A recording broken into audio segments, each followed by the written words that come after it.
ये आपके लिए छोटा वीडियो है। मुझे नहीं पता कि आपको कैसा लगेगा। मैं सच में अपनी भावनाएं जाहिर नहीं कर सकता क्योंकि शायद मैं छोटा या तुच्छ लगूं, लेकिन मुझे लगा कि आपके साथ ये साझा करना दिलचस्प रहेगा।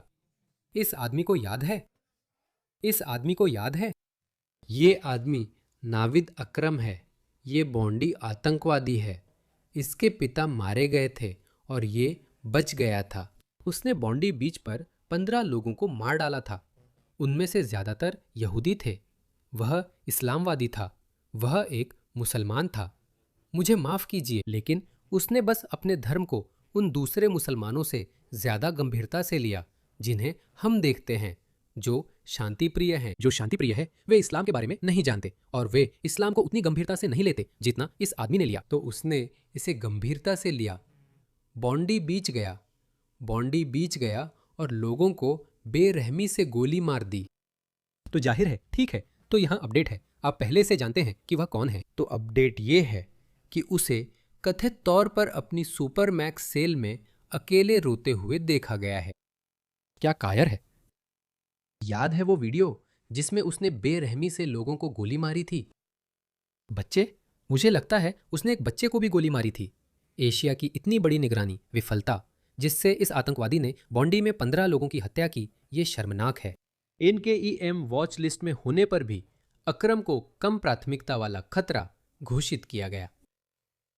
इनमें से बहुत से आतंकवादी, बहुत से इस्लामवादी आतंकवादी, जिहादी जैसा कि सामने आया है, उनमें से ज्यादातर, अगर सभी नहीं तो पहले से ही अधिकारियों को पता थे और वे कुछ नहीं कर सके क्योंकि वे पहले से ही बहुत दबाव में हैं।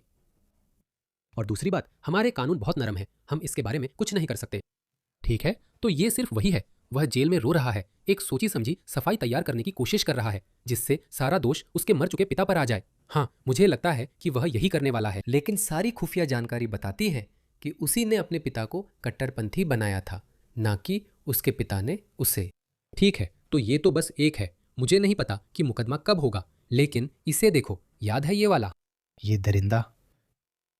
असल में मुझे आपको दिखाने दीजिए। मैं आपको उसके बारे में ताज़ा जानकारी देने से पहले हमारे पास उसके बारे में और भी जानकारी है।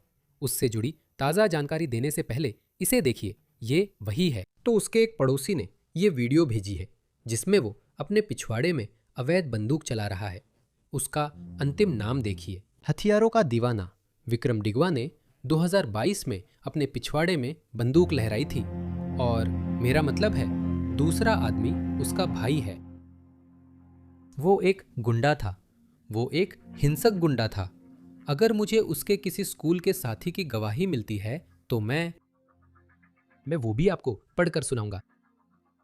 तो कितना बुरा लड़का था वो, कितना बुरा आदमी था। दरअसल यही बात हेनरी के मोबाइल फोन पर भी रिकॉर्ड हुई थी।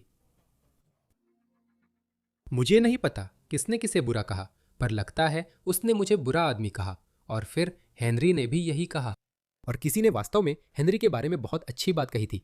मुझे लगता है हेनरी एक, इससे यह और भी ज्यादा दुखद हो जाता है क्योंकि मुझे लगता है वो बहुत अच्छा और प्यारा लड़का था। अगर आप देखें, अगर आप कहीं चल रहे हैं और आप किसी को विदेशी कपड़ों में देखते हैं और उसके पास एक बड़ा खंजर है, तो आपकी पहली प्रतिक्रिया क्या होगी? सबसे पहले आप क्या करेंगे? आप शायद अपनी दिशा बदल लेंगे। आप उस व्यक्ति के पास नहीं जाएंगे जिसके पास चाकू या मछेती है या जो अलग दिखता है, लेकिन वह स्पष्ट रूप से वही था।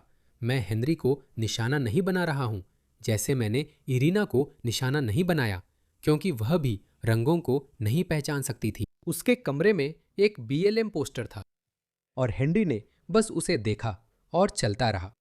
अगर वो मैं होता, अगर कोई और होता, अगर कोई ऐसा होता जो मेरी तरह के लोगों के वीडियो देख रहा होता, लोग जिनमें अब ये सांस्कृतिक समझ है कि सारी संस्कृतियां एक जैसी नहीं होती, लोगों के सांस्कृतिक मूल्य अलग होते हैं, इसलिए उनका व्यवहार भी अलग होता है। मुझे लगता है कि बच्चों को ये और सीखना चाहिए, नहीं तो वे शिकार बन सकते हैं। ये पागल और बेकाबू लोग भेदभाव नहीं करते। इन्हें फर्क नहीं पड़ता कि आप जागरूक या रूढ़िवादी गोरे व्यक्ति हैं। एक पागल या कट्टरपंथी तो किसी के भी पीछे पड़ सकता है, फर्क नहीं पड़ता। मैं मजाक में कहता हूँ कि मैं चाहता हूँ कि ये जागरूक लोग सांस्कृतिक समृद्धि का शिकार बने। मैं इसके बारे में मजाक करता हूँ, लेकिन जाहिर है मैं नहीं चाहता कि ऐसा हो। इसी वजह से मैं ये वीडियो बना रहा हूँ। तो हेनरी शायद एक अच्छा भला नौजवान था। उसने उसे देखा, फिर भी चलता रहा और इसकी भारी कीमत चुकाई। ये हेनरी के हत्यारे के स्कूलमेट की गवाही है। ये लड़का मेरे ही साल में था स्कूल में और पूरी सेकेंडरी स्कूल के दौरान मेरे ट्यूटर ग्रुप में था। उसकी आंखों में वही नज़र है जैसी स्कूल में जब मैं उसे देखता था। ऐसा लड़का जो गलत देखने पर तुम्हें हेडलॉक में ले लेता। ठीक है, क्या देख रहे हो मुझे? तुम मुझे देख रहे हो? तो वो एक गुंडा था। वो स्कूल में हथियार सिर्फ दिखाने लाता था। टेजर, चाकू, ब्रास नक्कल्स। मैंने शायद वही चाकू देखा जो उसने हत्या में इस्तेमाल किया। उसने सच में टेजर भी चलाया था। उसने सच में अपने ही एक दोस्त पर मजाक में टेजर का इस्तेमाल किया था। वो थोड़ा सनकी था। जब टीचर कमरे से बाहर चले जाते थे तो वो सचमुच कमरे के एक कोने से दूसरे कोने तक कुर्सियां फेंक देता था, बिना इस बात की परवाह किए कि रास्ते में कौन है। उसने मेरे एक बेखबर सहपाठी की बाह में क्लास में स्टेपल ठोंक दिया था और लोगों की प्रतिक्रिया देखने के लिए कंपास से इधर उधर लोगों को चुभोता रहता था। पहली बार वो हेडलाइन देखकर मुझे बिल्कुल हैरानी नहीं हुई। आखिरकार उसे उसका हक मिल गया, लेकिन इसकी कीमत हेनरी नोवा को चुकानी पड़ी। सुनने में तो ये बिल्कुल पागल लगता है। खैर, तो ये आदमी, हाँ, तो हमें पता है। मुझे लगता है आप सोच रहे होंगे, खैर हमने इसके बारे में काफी बात कर ली है। खैर, ये खबर, ये ताज़ा अपडेट शायद आपको खुश कर दे। तो विक्रम डिगवा, ये मोफो, रिपोर्टेडली एचएमपी आर्मली में हमला किया गया है, जहां उसे नोवाक, हेनरी नोवाक की हत्या के बाद रखा गया है। रिपोर्ट्स के मुताबिक उसके चेहरे पर चीनी और उबलते पानी का मिश्रण फेंका गया, जिससे उसके चेहरे पर गंभीर जलन हो गई। तो मुझे लगता है कि अब वो पहले जैसा नहीं दिखता। मेरा मानना है कि यही बात ये अपडेट हमें बताने की कोशिश कर रहा है।